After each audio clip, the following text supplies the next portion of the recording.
Salut André, écoute, ravi qu'on puisse discuter ce matin et ravi que tu nous présentes les chiffres de l'USC pour le marché vélo 2024.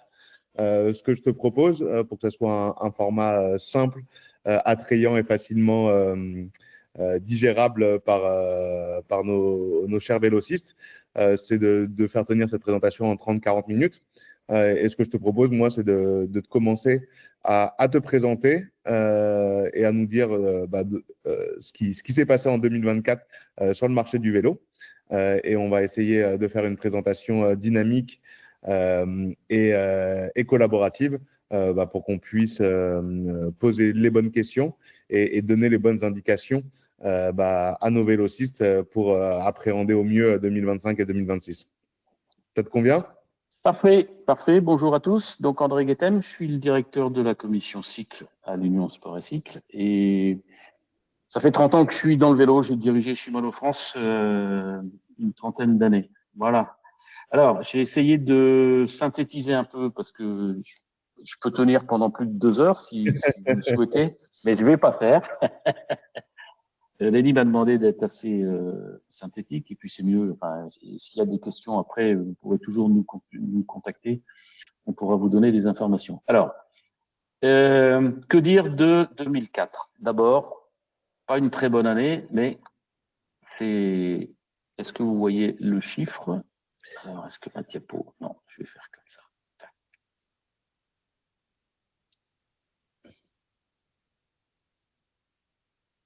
Est-ce que vous la voyez? Non, ça ne tourne Vous pas avez toujours le logo USC? On a toujours le logo USC. Ah ben voilà, Ah, c'est mieux. Donc Vous devez mettre le curseur sur le bon écran. donc, Alors, tu me disais 2024, pas une superbe année non, en non. général ou Malheureusement, sur quasiment tout sauf la réparation. Hmm. Alors, vous voyez les principaux chiffres, les grandes masses en chiffre d'affaires. Le marché total à 3 milliards 232 millions, moins 5,9%. C'est la totalité. Vélo, pièces, accessoires, réparation. Le vélo lui-même, 2 milliards 003, en baisse de 8,3%. Et les pièces et accessoires, une légère baisse de 2,2, notamment sur l'équipement de la personne. Par contre, la bonne nouvelle, c'est la réparation qui continue à progresser et qui fait plus 4,3 après avoir fait 19% de hausse l'an dernier. Voilà les grandes masses. Donc effectivement, pas des très bons chiffres, mais je pense que ça va surprendre personne parce que tout le monde a bien senti cet effet de contre-coup post-Covid et de difficultés économiques générales. Alors, si on rentre un petit peu dans les détails, d'abord, le vélo. Vous avez ici les chiffres d'affaires vélo France. 2 milliards. Donc, ce que je viens de vous présenter, c'était 2 milliards, presque 2 milliards 2, donc en baisse de 8,3% en cette année. Mais par rapport à 2019, qui était la dernière année de référence, entre guillemets, normale avant Covid, on est quand même à plus de 33%. Donc, en valeur, le marché se comporte pas si mal que ça, même si depuis 22, qui était le pic post-Covid, on a un retour un peu à la normale et on est à 2 milliards. Alors, ça, c'est la partie en euros. Ouais. Si maintenant, on vous parle en quantité de vélos, là, c'est pas la même chose. Alors, ça, c'est la totale, hein, vélo classique, vélo assistance électrique. Okay. Et là, on est à moins 12% par rapport à l'an dernier, puisqu'on passe de 2 230 à 1 957 000. Mais depuis 2019, on a une baisse de 26%. Ça, c'est inquiétant, c'est pas une bonne nouvelle. Et la tendance, elle est comme ça depuis une bonne dizaine d'années, puisqu'on a frôlé les 3 millions de vélos en 2015, si je me trompe. Donc, en quantité, les vélos neufs sont significativement à la baisse. Donc, vous avez compris que comme le chiffre d'affaires baissait que de 8 alors qu'on a moins 12, il y a un effet prix moyen. Et je reviendrai sur ce point-là après. La part des vélos assistance électrique, vous avez la courbe, les histogrammes en vert foncé et avec les deux flèches. Donc, par rapport à l'an dernier, On rebaisse à nouveau en vélo assistance électrique alors que depuis 10 ans, on ne faisait que monter. Première petite alerte l'année dernière, deuxième alerte cette année. Et en quantité, c'est important, moins 16%. Je vous parlerai un peu des familles plus tard, et c'est pour que vous compreniez. Par contre, en valeur, depuis 2019, en quantité, pardon, depuis 2019, on est quand même encore à plus 43%, à 565 000 VAE vendus dans le commerce en France. Tu veux poser une question, Lénie? Vas-y. Ouais. Ça veut dire que si on extrapole le fait que 2020, 2021, 2022, Covid, qui a été un peu une période un peu exceptionnelle, Oui. ça veut dire que quand même les ventes de vélos à assistance électrique ou les ventes de vélos classiques en chiffres augmentent quand même depuis 2019, qui est aujourd'hui la dernière année de référence. Alors, en valeur, c'est vrai. En quantité, c'est vrai pour le VAE. Par contre, en quantité pour le vélo classique, on est à la baisse quand même. On est à la baisse. Et ce qui est vrai en valeur, ce que tu disais où tu reviendras après, c'est que le prix d'achat moyen des vélos ont augmenté depuis 2019 et après Covid. Absolument. Absolument. Notamment, alors, il y a plusieurs effets, mais un des effets, c'est l'augmentation de la part du VAE dans le marché, qui fait que mécaniquement, le prix moyen augmente, puisqu'on a des prix moyens aux alentours de 2 000 € pour un VAE. Ça fait monter le prix moyen du vélo en France. Ouais, c'est ça. Okay. Mais je reviendrai dessus un tout petit peu après. Mais c'est-à-dire qu'aujourd'hui, quand un vélociste a été créé en 2015-2016 et qu'il a fait un business plan sur les 10 ans, si on enlève vraiment ce boom Covid, on reste aujourd'hui sur un marché qui croît naturellement. Oui, en valeur, oui, absolument. Okay.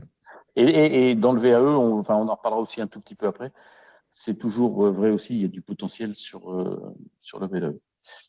Et juste pour information, c'est pas anecdotique, les chiffres du marché, hein, un revendeur cycle vend un peu plus d'un VAE sur deux.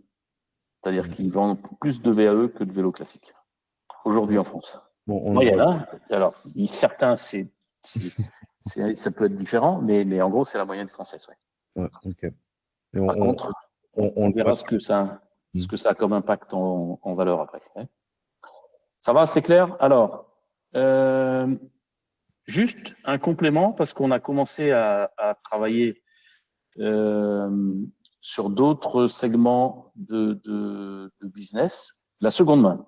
Alors, la seconde main vendue par des professionnels, c'est-à-dire soit par des revendeurs cycles, soit par des reconditionneurs. Et on a évalué, et c'est assez précis, hein, le nombre de vélos revendus par les professionnels à 158 000 vélos, qui est en progression de 9%. Donc 9%, c'est un peu plus de 14 000 vélos. Ça vient un petit peu atténuer la baisse des vélos neufs, puisque ça, c'était des choses qui étaient moins connues avant et qui tendent à se développer. Alors, on n'a pas de chiffres. Aujourd'hui, c'est hyper compliqué de vélos d'occasion, seconde main, entre particuliers. Il y a des photos instantanées sur des sites, mais c'est tout. Ça ne veut pas dire... il n'y a pas de quantification. On va continuer à travailler dessus, mais c'est un gros dossier pour pouvoir compléter nos études de marché. Donc là, c'est des chiffres que vous récupérez avec vos partenaires, dont Shifter.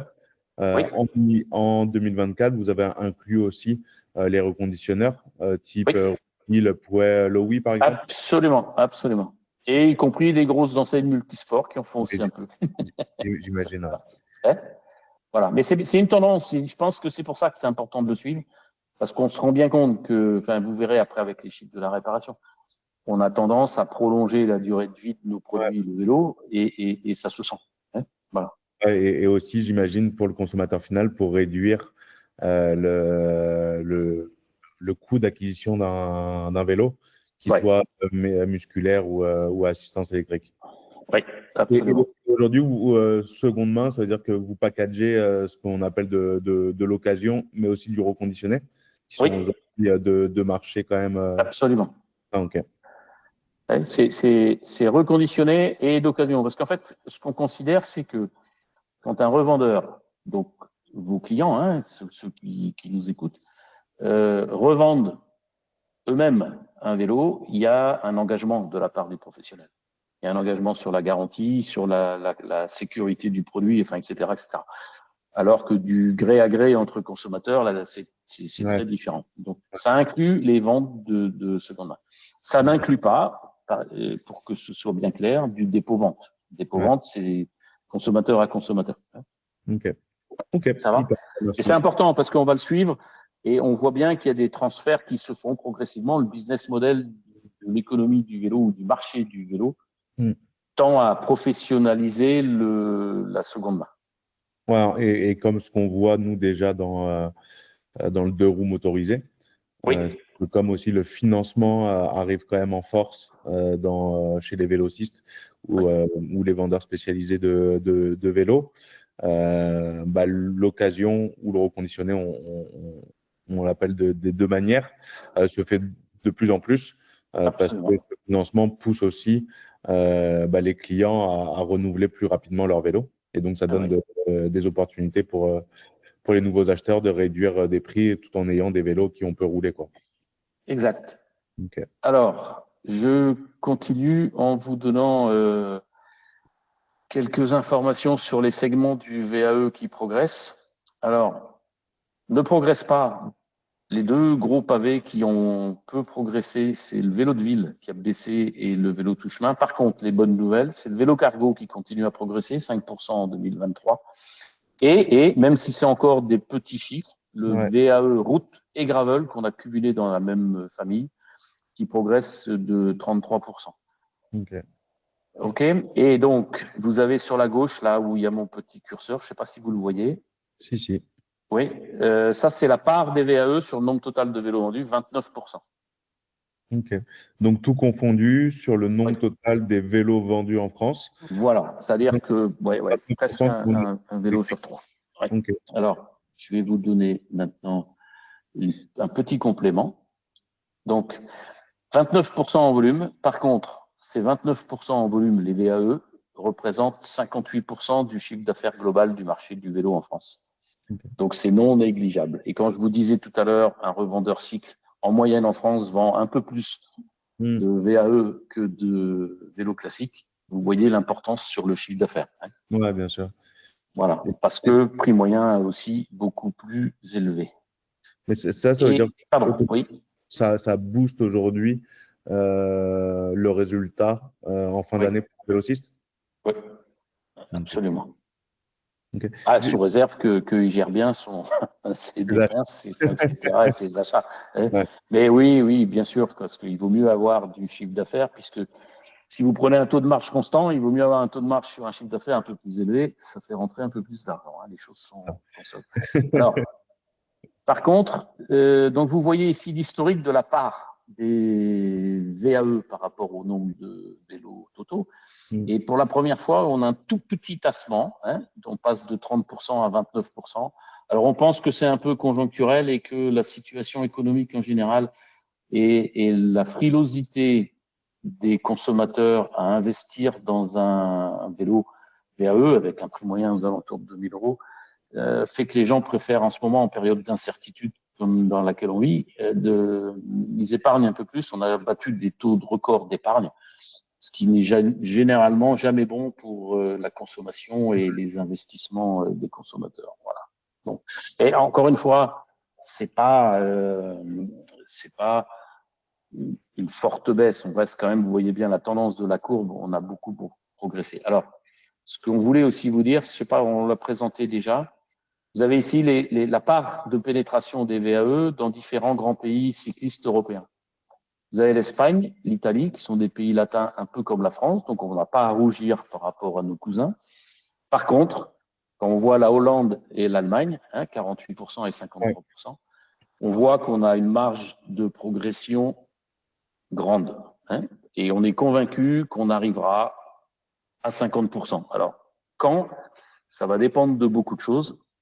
Mais un message qui est clair et que l'on a passé au pouvoir public durant la présentation, c'est que les pays comme la Hollande et l'Allemagne qui sont à des taux comme cela et un taux un nombre de vélos par habitant, un taux d'utilisation du vélo pour la mobilité, etc., qui sont très au-dessus de la France, ont des plans vélo depuis de nombreuses années. D'où l'importance pour la France d'avoir un plan vélo pour continuer à investir dans des pistes cyclables, dans des infrastructures, dans des zones de stationnement, dans des parkings, etc. C'est hyper important. Ouais. Et effectivement, oui. Ça fait des années qu'on peut aller, pour ma part, aux Pays-Bas. On se rendait compte qu'il y a 10 ans qu'on avait l'impression déjà qu'il y avait 100 fois plus de vélos qu'à Paris ou dans les grandes villes françaises. Et là, il y a une étude qui est sortie qui dit que, par exemple, la ville d'Amsterdam a encore investi 50 millions d'euros. Et le résultat, c'est qu'en 2024, c'est devenu le mode de transport vraiment numéro 1 en ville. Absolument. Et j'ose imaginer qu'un jour en France, on puisse aussi pousser vers ça. Oui, bien sûr. Et bien, juste deux informations complémentaires. Dans les années 70, il n'y avait pas de plan vélo, il n'y avait pas de piste cyclable en Hollande. Donc c'est un progrès qui s'étale sur des années, parce que ce sont des investissements excellents et qu'on ne peut pas d'un seul coup basculer d'un monde de l'automobile au monde du vélo. Je pense qu'il faut accepter de prendre du temps. Mais l'important, c'est de le faire régulièrement, et c'est pour ça qu'on a des inquiétudes actuellement avec les pouvoirs publics français, parce qu'ils ont une tendance à couper un peu les budgets du vélo. Et la deuxième chose que je voulais dire, il y a une grosse différence en France entre grandes villes et petites villes et campagnes pour le vélo, et que Paris est en plus une exception dans les villes, avec un taux d'utilisation du vélo qui est une des plus importantes de France maintenant, avec les efforts qui ont été faits. Paris, c'est pas toute la France. On aimerait bien pour le vélo. Ça va, c'est clair? Ça veut dire que des villes comme Lyon, Bordeaux, Lille, Strasbourg, qui avaient des belles croissances, aujourd'hui, vous avez réussi à avoir des chiffres vous allez voir, je vous donnerai des chiffres sur les vélos. Alors, je pense que j'ai laissé des choses sur l'usage. En gros, retenez que on mesure les passages sur les voies cyclables par les vélos et territoires. Et le taux d'utilisation du vélo a très légèrement continué à augmenter en 2024, malgré tout ce qu'on a pu avoir, c'est-à-dire des difficultés économiques, une météo qui n'a pas été bonne, etc. Donc, l'usage continue à être soutenu et continue même encore un peu à progresser. Donc, c'est pour ça qu'on a aussi pas mal de perspectives dans le vélo. Okay. Alors, on va continuer et maintenant on va parler un peu des vélos classiques. En regardant dans les détails, 2 familles de vélos ont bien progressé en 2024. Ce sont les vélos de course, vélos de route à plus 13% et les gravel à plus 5%. Les autres, la pratique sportive évolue et augmente? Alors, il semblerait que oui, dans tout ce qui est… Alors, dans le vélo de route, ça se confirme depuis quelques années. Alors, ce n'est pas des quantités colossales, puisque vous regardez 129 000 vélos, c'est moins de 10% des vélos classiques vendus. Hein. Mais oui, ça continue à progresser. Par contre, le VTT adulte est très fortement à la baisse. Alors, avec 2 choses, la pratique du VTT est plus compliquée et il y a une bascule vers le VTT assistance électrique. Okay. Par contre, les vélos enfants ont encore baissé un petit peu. Ils étaient à presque 1 million de vélos il y a 3 ou 4 ans. Hein. On est à un peu moins de 600 000. On a baissé de 4% après avoir eu 2 grosses baisses là, les années précédentes. Ça, c'est un signe comme quoi, alors, il y a de la seconde main. C'est vrai, ça existait, ça s'est renforcé. On a eu des échos par des gros faiseurs. Mais en même temps, il faut qu'on travaille au niveau national sur la pratique du vélo chez les jeunes, chez les enfants pour se déplacer, aller à l'école en vélo, etc. En sécurisant, etc. Hein. Ça va pas se faire demain matin, mais c'est important pour l'avenir. Bah, je pense, si on met les enfants sur les vélos, adultes, ils continueront à faire du vélo. Ouais. Et il y a le rôle aussi du distributeur. Hein. Je parlais avec un distributeur qui a une quinzaine de points de vente, qui, les vélos enfants, étaient toujours sur un côté, mais on va dire au fond du magasin, et qui commence à vraiment rapprocher de l'entrée un corner enfant et un corner jeune, en fait. pour pouvoir vraiment mettre en avant aussi la pratique sportive, mais aussi la mobilité des jeunes via le vélo. Et ça, il Exact. y a quand même pas mal de distributeurs qui l'ont compris.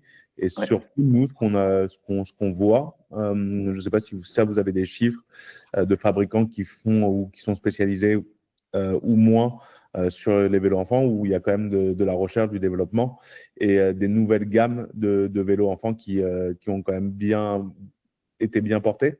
Il n'y en a pas énormément, mais ceux qui le font, Alors, j'ai l'impression qu'ils le font. des fabricants en France, il n'y en a quasiment pas. Mm. À part un fabricant qui fait un petit peu de petits vélos de course, c'est fabriqué à l'étranger, les Ouais, c'est vélos, pas vrai, bien sûr. dans des pays où la main-d'œuvre est un peu moins chère, etc. Ouais. Mais oui, il y a des efforts sur le vélo enfant. On voit moins d'engins, comment je vais dire ça, de premier prix avec des roulements en plastique, des choses Ouais. comme ça, des trucs qui étaient vendus par les hypermarchés. Ça a tendance à disparaître. On voit des choses de meilleure qualité, mais la pression du prix est très forte dans les Ouais, c'est vélos ça. enfants et dans l'esprit du consommateur. Un vélo enfant, ça ne doit pas coûter cher. En gros, vous verrez, le prix moyen est de l'ordre de 180 € et il a monté. Il était plus bas que ça. Hein. Ouais, effectivement, aujourd'hui, un vélociste, lui, il peut pas se permettre de vendre Non, un vélo ouais, à 180 euros. Ouais. non, c'est très difficile. Ouais, ouais. Voilà. Il y a des espèces de barrières psychologiques, notamment dans des segments comme celui-là, qui sont plus forts que sur d'autres. Ok. Ok, donc je continue. Ça, c'est une petite explication du prix moyen du vélo. On avait un peu un doute parfois dans nos chiffres en disant mais c'est pas possible, le prix du vélo il n'a pas augmenté comme ça. Alors on a calculé le prix moyen du vélo, incluant la route et le gravel, et on est à 609 € en moyenne pour la France. Ok. Et puis on a calculé le même prix moyen sans le vélo de route et sans le vélo gravel. C'est-à-dire tous les autres vélos, enfants, VTT adultes, vélo de ville, vélo tout-chemin, enfin, etc., etc. Et là, on se rend compte que non seulement le prix moyen est beaucoup plus bas, puisqu'il est à 375 €, mais en plus, il est en baisse depuis 2 ans. Ce qui confirme un peu les informations qu'on avait sur la tendance de prix qui était forte. Voilà. Et vous voyez les prix moyens des vélos de route, 2242, c'est élevé, hein, Ouais. et 1500 pour un gravel. Donc, Ok. c'est des vélos haut de gamme, Ouais. pratique sportive. Et ça, vous avez fait un choix sur le VTT de le laisser dans le global? C'est-à-dire qu'une fois que c'est. Depuis toujours, enfin, on a les chiffres, après, je pourrais les transmettre l'évolution du VTT, mais c'est en baisse depuis des années, le Ouais. VTT adulte. Hein. Il est remplacé par des vélos plus adaptés à la mobilité, parce que je vous rappelle quand même qu'il y a quelques années, on voyait beaucoup de VTT dans les villes. Ouais. On en voit quand même moins, il y en a encore, mais on en voit quand même moins. Mm. Et qu'en plus, donc dans la pratique sportive, le VTT assistance électrique a pris une part significative. Ok. Ça va? Allez. Donc, alors les pièces et accessoires. Donc vous voyez ce que je vous ai montré pour les vélos tout à l'heure. Donc on baisse légèrement de 2,2%, c'est un petit ajustement du marché. Mais globalement, pièces et accessoires, incluant l'équipement de la personne, on est à plus 30% depuis 2019. Donc le secteur de l'équipement, pièces, accessoires, équipement de la personne a bien progressé depuis 5 ans. Plus 30%. C'est important. On était à 854 millions, on est à 1 milliard 116. Et ce qui confirme que l'activité, la pratique est soutenue. Ouais. Parce que quand vous roulez, vous utilisez des pièces qui s'usent, vous utilisez des équipements, vous mettez des accessoires, et ainsi de suite. Hein. Voilà. Donc, c'est un signe. Ouais. Et le segment où on continue d'avoir une belle surprise, c'est la réparation. Ouais. Et c'est la réparation main-d'œuvre facturée uniquement, hein, qui passe à 113 millions d'euros en France, plus 4% encore cette année. Mais vous voyez, depuis 2019, C'est avant énorme. Covid, Mm. multiplié par 2,2. Et Ouais. ça, c'est, que ce soit bien clair, sans compter l'auto-réparation, c'est-à-dire les gens qui changent eux-mêmes leur chambre à air, leurs pneus, leurs patins. Hein. Ouais, c'est ça. C'est de la prestation facturée par des professionnels. Ouais. D'où Effectivement. l'importance de la réparation dans le métier du vélociste et l'importance de la proximité. Mais bon. Ouais, mais c'est vraiment, c'est un peu le même discours qu'on a eu l'année dernière ensemble, hein. Et, Absolument, euh, absolument. Et ça se confirme. Ouais, ouais, demain, c'est vrai, la réparation, l'entretien et en fait, le rôle du vélociste, que les clients restent le plus longtemps sur un vélo. ouais, C'est leur rôle et c'est comme ça qu'ils continueront aussi à vendre des vélos. C'est via absolument. l'accompagnement du client. Et est-ce que cette valeur aussi de la main-d'œuvre, parce que moi je vois deux autres leviers, après, en tout cas, nous on le voit de notre côté, mais j'aimerais bien le challenger avec toi, c'est les deux autres leviers d'augmentation de 2,2 en 5 ans. Oui, C'est la professionnalisation aussi de certains ateliers, où on l'a vu en 2019 qu'ils étaient plutôt aux alentours de 40-45 euros de l'heure et qu'aujourd'hui, en moyenne, on est plutôt à 60 jusqu'à 75 sur la partie électrique. Et effectivement, le deuxième levier, ça serait aussi que les ateliers maintenant sont formés de plus en plus sur la réparation électronique ou électrique. Et donc, automatiquement, le temps facturé de main-d'œuvre augmente aussi. absolument. Ouais. Absolument. Alors, dans les analyses que l'on a, on n'a pas autant de détails parce que c'est très compliqué. Je pense que Shifter, vous n'êtes pas sans le On le sait. savoir, d'avoir des détails sur ce qui est facturé, à peu près, enfin, Ouais. etc., etc. Mais oui, oui, les taux de main-d'œuvre augmentent, ça se professionnalise et le développement du vélo à assistance électrique accentue cette professionnalisation. Ouais. Aujourd'hui, si vous entretenez un vélo à assistance électrique, eh ben, il vous faut un ordinateur et vous avez une prise diagnostique et vous avez une application qui vous détecte les anomalies, etc. D'où l'importance d'avoir un atelier bien organisé, bien propre, très professionnel pour justifier une main-d'œuvre plus élevée et des services qui sont facturés et que le consommateur a beaucoup plus de mal à faire de l'auto-réparation sur tout ce qui est la partie électrique.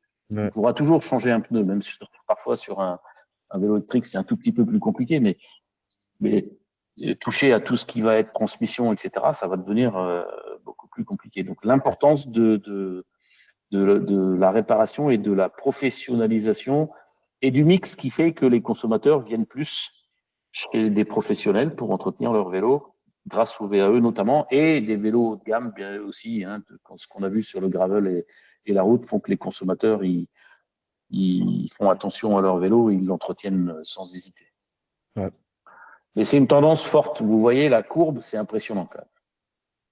Ouais, mais on n'en doute pas. Nous, on le voit aussi dans les demandes de nos clients.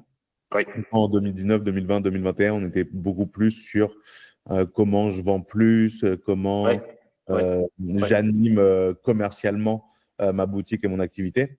oui, Et là, on voit une grosse tendance, c'est OK, j'ai recruté un mécano, oui, on commence à faire beaucoup plus de marques, on commence à avoir vraiment du passage.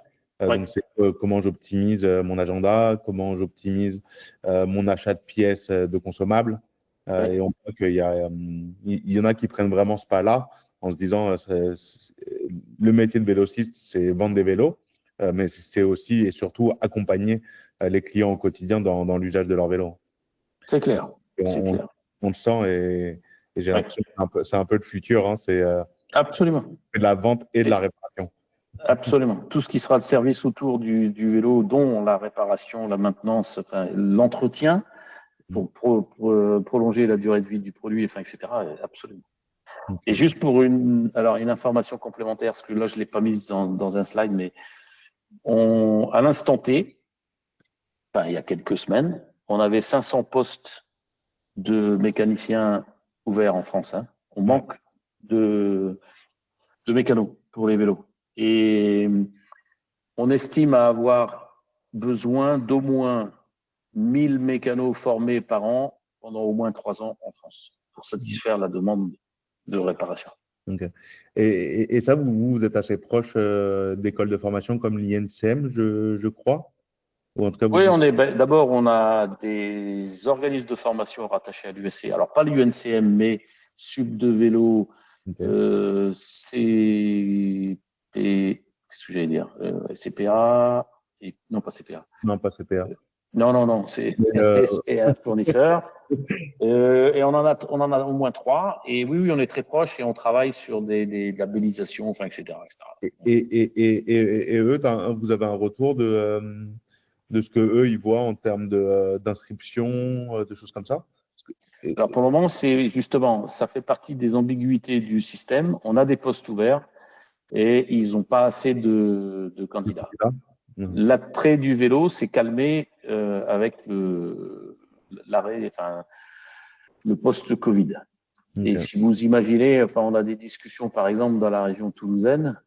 Autant il y a 2, 3, 4 ans, des gens de l'aérospatiale, d'Airbus, voulaient ouvrir un magasin de vélo. Et maintenant, c'est à nouveau l'inverse. Ça recrute dans l'aéronautique et dans l'aviation. Et du coup, le vélo est un peu moins porteur. D'où l'importance que tous on travaille à la mise en valeur des métiers du cycle, dont la partie réparation.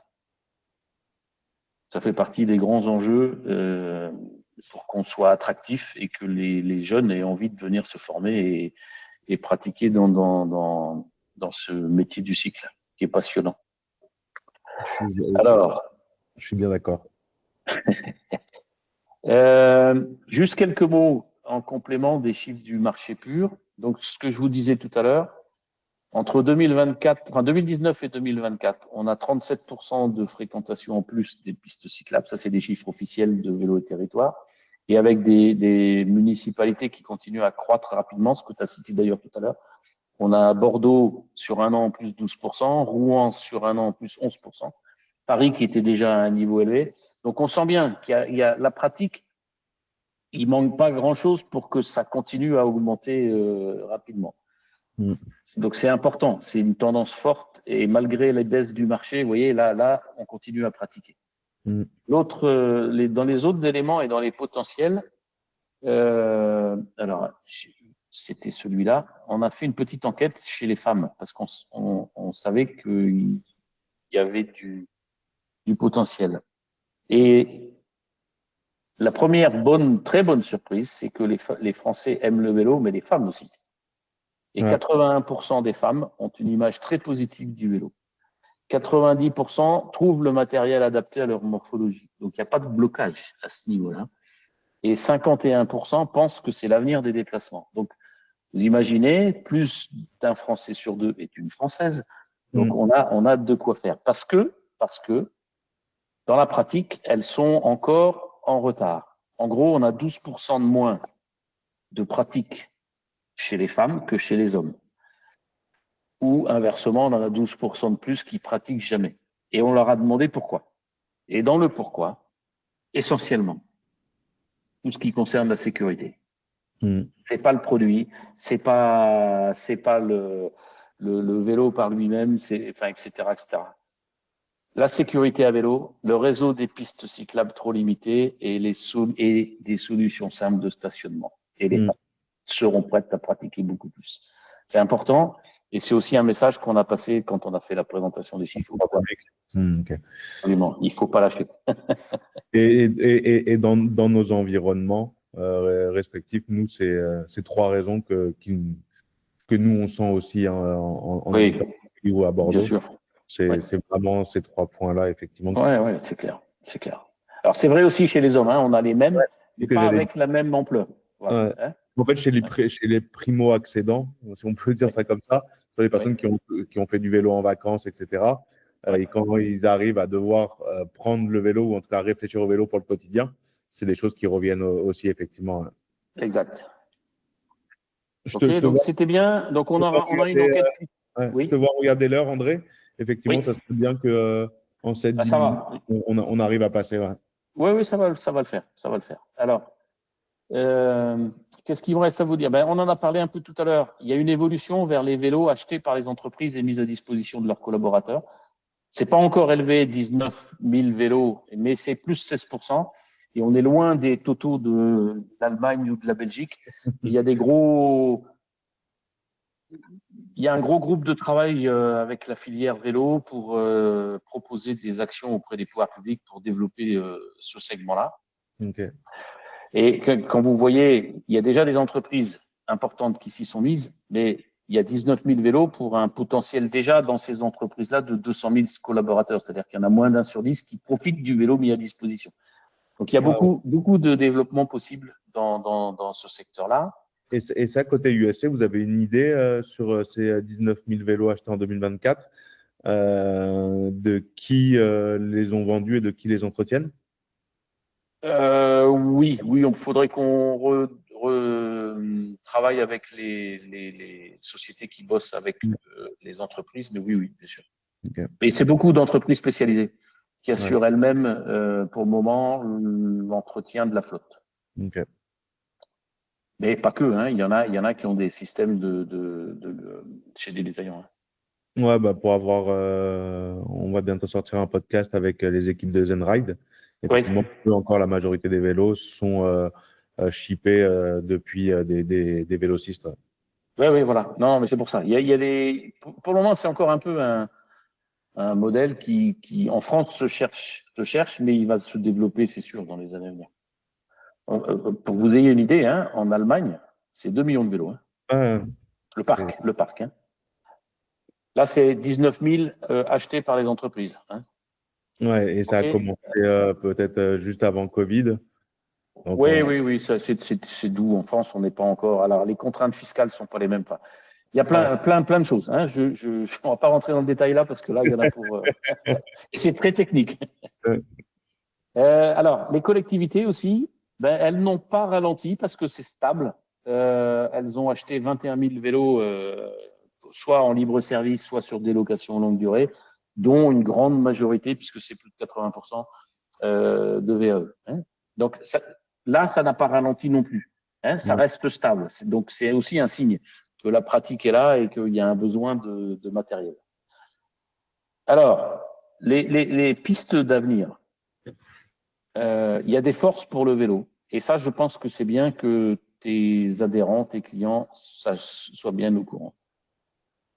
Il y a un maillage territorial exceptionnel dans le vélo en France. 5700 magasins et réparateurs sur tout notre territoire. Et c'est important puisque, on l'a dit tout à l'heure, le vélo a besoin d'entretien et l'entretien signifie proximité et Mm. c'est amplifié par le vélo à assistance électrique. C'est difficile de trinque-baller un vélo assistance électrique dans son coffre de voiture. Il faut un porte-vélo adapté, enfin, etc. Ou il faut aller avec son vélo, mais si c'est loin, c'est Ouais, c'est ça. compliqué. Donc, et le professionnalisme et la proximité. Mm. Donc c'est très important. Et donc en France, on est un peu le village gaulois dans le monde de la pratique sport, loisirs, etc. Très peu d'activités ont autant de points de vente et réparateurs de type indépendant. Voilà, Ouais, c'est une caractéristique du métier et ouais. qui se développe, hein, qui continue à monter. Ok, mais on est d'accord que dans les 5700, tu mets Oui, aussi des entreprises sportives type Intersport. oui, bien sûr. Mais la grande majorité, c'est des détaillants, hein, quand même, hein. C'est plus de 4000, hein. Ouais, nous, on a fait un dernier export, on a fait 3009, je crois. Ouais. Ok. OK. Donc c'est important, hein, ça fait partie des atouts du vélo. Mm. Alors, caractéristiques du marché, on va la faire courte, mais en gros, 62% des vélos vendus, c'est les enseignes multisports. 53% du chiffre d'affaires, c'est les détaillants. Donc, ils vendent moins de vélos, mais plus cher, puisqu'ils font 24% des vélos, 53% du chiffre d'affaires, et notamment en VAE, mais pas que, vélo de route, gravel. Et les enseignes multisports, 62%, mais ça ne représente que 34% de la valeur du marché. Les autres, vous voyez bien, c'est pas très élevé. Non. La GS, les grandes surfaces alimentaires sont en train tout doucement de sortir du vélo. Ouais. Même dans les enseignes spécialisées, Fnac, Darty, etc., c'est en train aussi de. C'est trop compliqué le vélo et il faut de la maintenance et de la proximité. Et en Mm. général, ils sont pas très bons dans ces secteurs-là. Alors, qu'est-ce qu'on voulait vous dire d'autre? Pièces et accessoires, c'est stable. Il n'y a pas de changement. Un tiers, vous regardez, entre Internet détaillant et multisport. C'est à peu près, c'est depuis plusieurs années qu'on est dans cette répartition-là.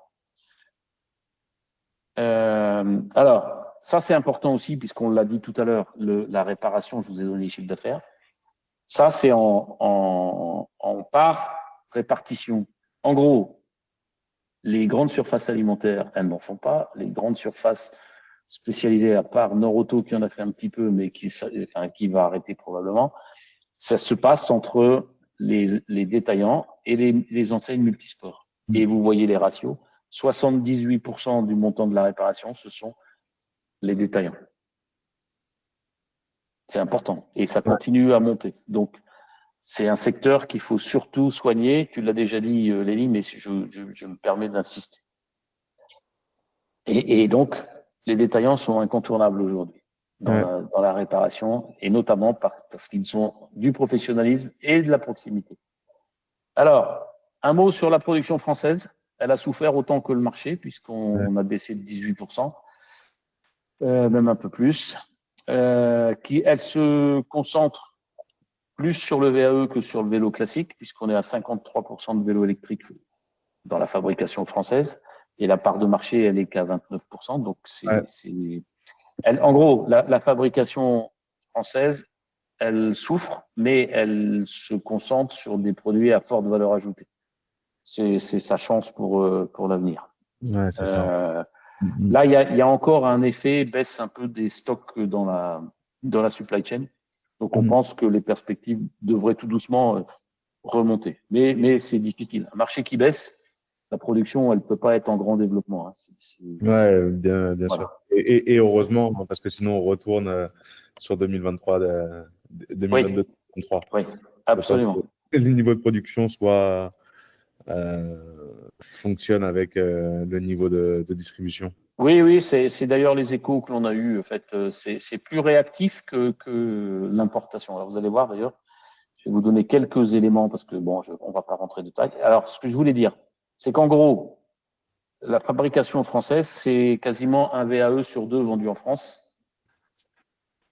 Fabriqué en France. Quand on dit produit, c'est assemblé. Ouais. Assemblé, ok.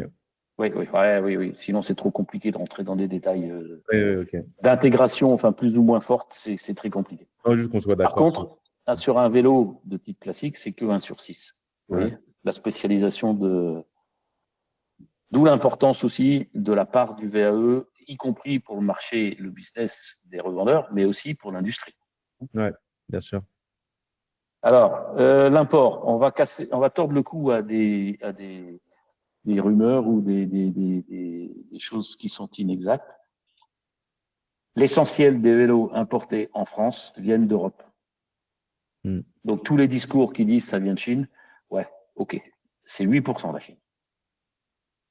Okay, même moi, ça m'étonne, effectivement. Voilà, oui, mais ça, c'est les chiffres officiels des douanes. Hein. Okay. Et donc, c'est très sérieux. Vous avez les grands pays, hein, les grands faiseurs européens. Alors, il y a l'Allemagne, mais des vélos assez chers. Donc, en France, il y en a un peu, mais c'est pas le plus. Vous avez le Portugal, vous avez l'Italie, vous avez la Roumanie et vous avez quelques pays de l'Est qui sont des grands faiseurs de vélos. OK. Bon, là, l'export a progressé un peu, mais vous voyez, l'export, c'est 278 000, alors que les importations, c'est 1 200 000. Elles ont baissé, mais vous avez vu moins vite. Et voilà, l'exportation, c'est aussi vers l'Europe. Donc, le marché du vélo, l'Europe est très, très importante et c'est de loin le plus gros marché au monde, en valeur. Hein, OK. Voilà. Donc, et d'ailleurs, le 22% là total, c'est tout ce qui est Asie, mais la Chine, c'est que 8%. Hein, donc, il y a Taïwan, il y a d'autres pays, et ainsi de suite. OK. Voilà, pour conclure, pour pouvoir continuer à réaccélérer, on a besoin de la mobilisation de tous, et c'est la conclusion de notre présentation. Donc, il y a des belles dynamiques sur des segments, il y a des usagers qui pratiquent, il y a un solide réseau de distribution, il y a un outil de production tourné pour les rares, mais on a besoin, et c'est hyper important, et c'était la conclusion de la présentation, et je finis que ça, d'une politique cyclable de la part de l'État et des collectivités. Ouais, c'est-à-dire qu'on a un réseau de distribution, des producteurs qui sont prêts, qui font bien leur job, qui savent faire. On a des usagers qui ont envie de pratiquer. Ou aussi si la collectivité leur donne et continue à leur donner des infrastructures, mais aussi de l'aide pour passer au vélo. Derrière, on aura tout pour faire un marché déjà structuré, mais aussi faire un marché en croissance, quoi. Absolument. Ok. Absolument. Ça- Voilà, j'ai fini avec ma avec ta présentation. présentation. Et, Et je t'en vas-y. remercie de nous avoir partagé tout ça, André. Ça nous apprend beaucoup et surtout, ça nous permet de faire un retour en arrière de ce qui s'est passé en 2024. Effectivement, de tester Oui, c'est certaines important. Ouais. choses sur les importations ou la réparation qui, je pense, pour certaines boutiques, sont encore un peu frileux par rapport à ça, en disant non, Oui, non, mon métier, c'est de vendre des vélos. Et on a oui, encore beaucoup qui nous disent ça. oui, Et effectivement, ça, je pense que c'est un paradigme qui doit changer, qui va changer par la force oui, des choses. oui. Et donc, bah, ça fait du bien ça, on va le partager. Est-ce que je pense qu'on va avoir pas mal de questions. Est-ce que si on donne une date limite, on les concatène, on pourrait Oui, vous bien sûr, avec envoyer plaisir. pour après une Oui, communication avec les réponses? bien sûr, avec plaisir. Oui. Ok, bon, on va s'occuper de ça. Surtout qu'il n'hésite pas. Ça marche. Bah, merci beaucoup. Merci Lenny, à bientôt. Bonne journée.